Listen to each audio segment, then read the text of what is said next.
Tuklasin natin ang natural na sigla ngayon. Magandang araw po sa inyong lahat. Si Mang Kanor, 53 taong gulang, ay isang karaniwang ama at manggagawa. Tahimik ang kanyang pamumuhay, simple ang araw-araw na rutina. Ngunit sa loob ng maraming taon, may isang bagay na unti-unting nawala sa kanya, ang gana sa intimacy. Noong una, binalewala niya ito.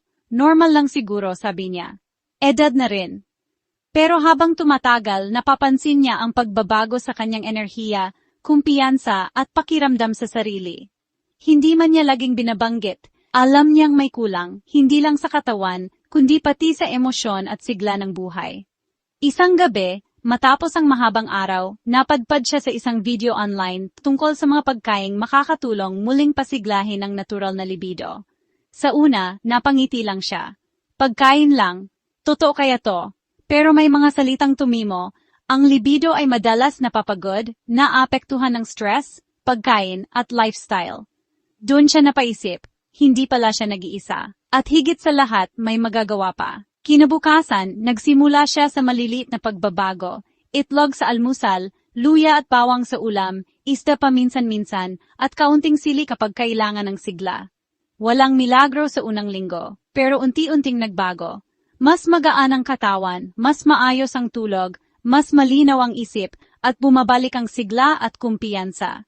Isang umaga habang umiinom ng mainit na salabat, napangiti siya. Hindi pala tungkol sa edad, kundi sa kung paano mo inaalagaan ang sarili. Para kay Mang Kanor, mahalaga ang pagbabalik ng pag-asa, na kahit 53 na siya, karapatan pa rin ang maging masigla, malusog at buo ang loob. At doon niya naunawaan, ang pagbabago ay nagsisimula sa kaalaman, at ang kaalaman ay walang pinipiling edad. Ngayon, simulan natin ang pagtalakay sa 10 pagkain. Ako po ay narito upang magbahagi ng impormasyong pangkalusugan at pang-edukasyong. Sa video na ito, tatalakayin natin ang 10 pagkain na napatunayang nakakatulong sa natural na libido ng babae at lalaki, base sa medisina at nutrisyon. Panoorin ninyo ang video hanggang dulo. Dahil sa bandang huli ay tuturo ko kung paano ito kainin o inumin, gaano kadalas, at anong oras pinakamainam gawin para mas maging epektibo at ligtas. Paalala lamang, ang video na ito ay para sa kaalaman lamang at hindi kapalit ng payo ng doktor. Simulan na natin. Talaba mayamang mapagkukunan ng zinc. Ang talaba ay isa sa pinakamayamang pagkain pagdating sa zinc, isang mineral na mahalaga sa paggawa ng sex hormones tulad ng testosterone at estrogen. Sa lalaki, ang zinc ay critical sa normal na produksyon ng semilya at pagpapanatili ng sigla.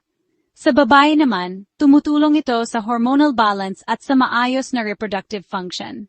Ayon sa medisina, ang kakulangan sa zinc ay maaring magdulot ng pagbaba ng energy at natural na gana ng katawan. Dark chocolate cocoa na puno ng flavonoids. Ang cocoa ay mayaman sa flavonoids na nagpapabuti ng daloy ng dugo sa buong katawan.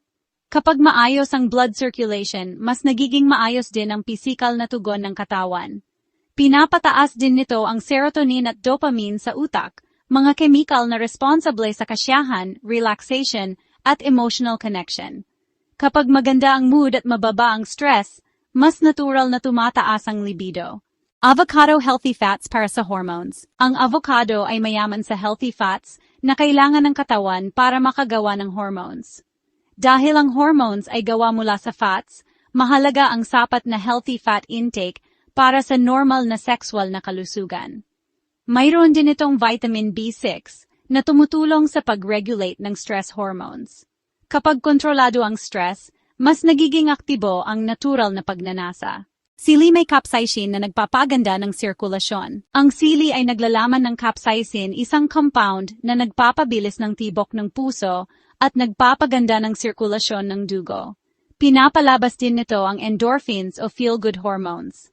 Ayon sa mga doktor, endorphins ay nakakatulong sa pagtaas ng energy, excitement, at positibong emosyon, mga mahalagang salik sa libido. Bawang may alisin para sa daloy ng dugo. Ang bawang ay may alisin, isang natural compound na nagpapabuti ng blood flow at kalusugan ng blood vessels.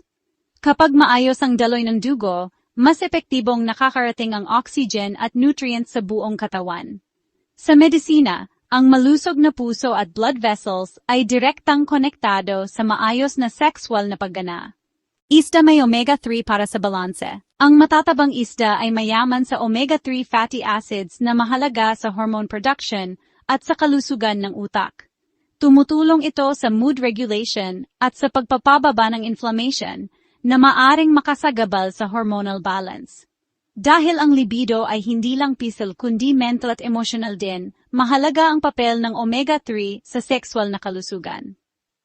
Pakwan may citrulline para sa nitric oxide. Ang pakwan ay may citrulline, isang amino acid na nagiging arginine sa loob ng katawan.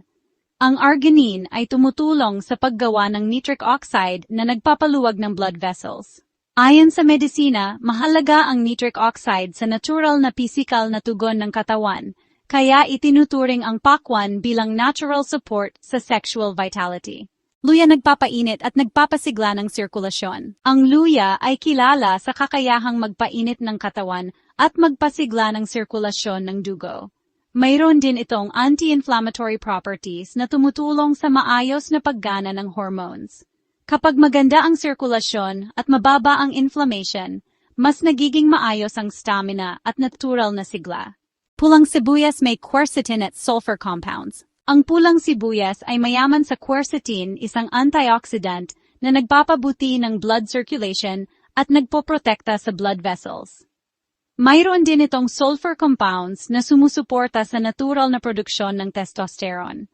Sa babae at lalaki, ang balancing hormone levels ay mahalaga para sa normal at malusog na libido. Itlog, protina at B vitamins para sa balanse. Ang itlog ay kumpletong source ng high-quality protein at mayaman sa vitamins B5 at B6 na tumutulong sa hormone regulation at sa pagpapababa ng stress at pagod. Kapag sapat ang protina at kontrolado ang stress, mas nagiging aktibo ang natural na pagnanasa ng katawan. Karagdagang gabay, praktikal na paraan at dami. Bawang paraan, hilaw o bahagyang niluto, durugin at ihalo sa pagkain. Dami, 1 to 2 butil kada araw. Oras, umaga o tanghali, kasabay ng pagkain. Pulang sibuyas.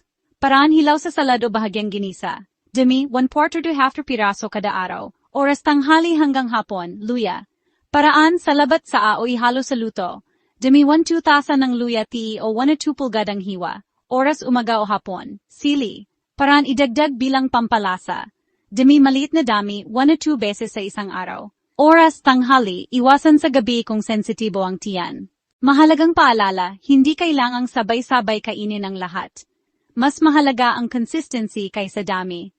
Kung may kondisyon sa tiyan o iniinom na gamot, kumonsulta muna sa doktor. Sa huli, ang libido ay hindi minamadali at hindi pinipilit. Ito ay resulta ng tamang pagkain, tamang oras, tamang dami, at tamang pangangalaga sa katawan. Kung nakatulong ang impormasyong ito, huwag kalimutang mag-like, mag-follow, at mag-share para mas marami pa ang matuto. Maraming salamat po at hanggang sa susunod na kaalaman.